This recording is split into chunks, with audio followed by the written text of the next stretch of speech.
Hello everybody, my name is Amanda Blanchard, and today I will be talking about an organization that is very close to me, and I was a part of it for almost 4 years, and I honestly still consider myself a part of it even though I am not an actual member. It is called the Police Athletic League, PAL for short.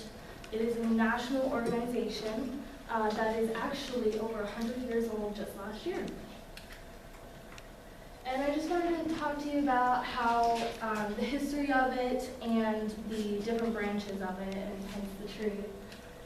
First, let's start with the root.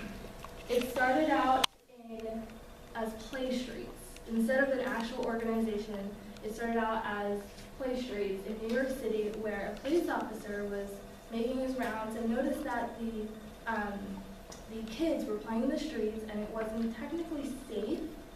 So he started to make a little area for the kids and block off streets at certain times, and so they can play and not have to worry about, getting into trouble with anyone or anyone troubling them.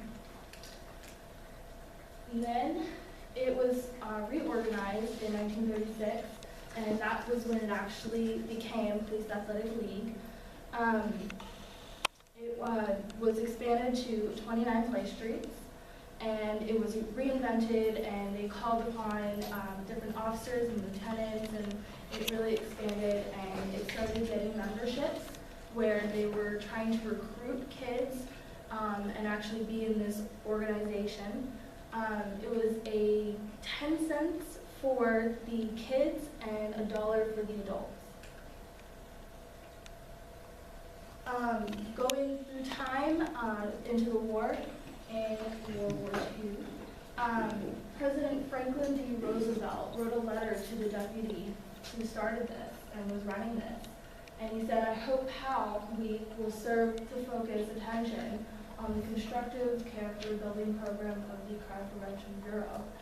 And they really tried to make this stand out in the wartime and have not only the war being an effect on people, but making sure that society at the U.S. can also contribute and stay proud of the war and everything like that. Now, the two branches, there's the sports side, and then there's the youth leadership program, which I was in. Here's the leadership program, and let's start with the sports side. We have football, baseball, soccer, hockey, boxing, cheerleading, lacrosse, fencing, you name it, they have it. It is nationwide, and I personally, the group that I was in, we focused on basketball. And also, this past couple of years, the cheerleading, PAL cheerleaders, went to nationals.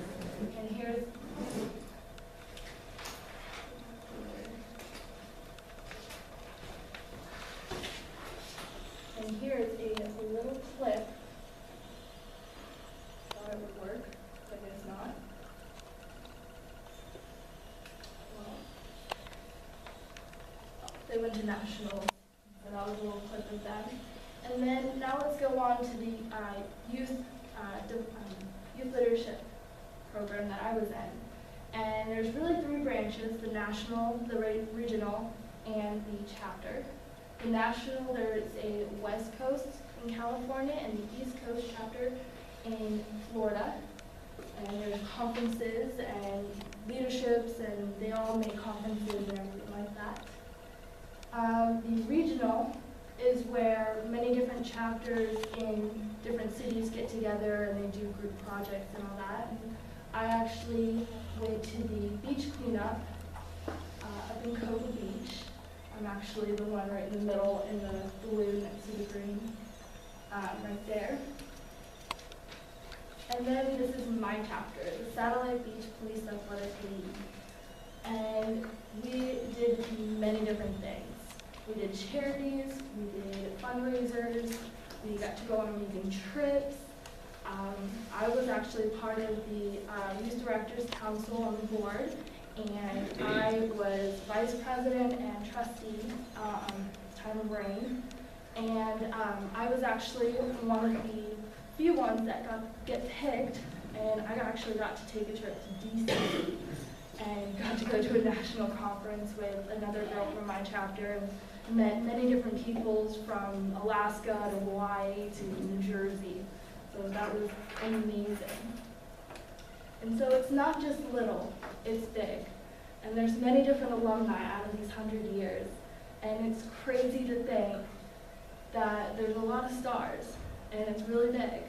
And just some of the few is boxing legend Muhammad Ali, and Bill Cosby, and Larry King, and Billy Joel, and everyone.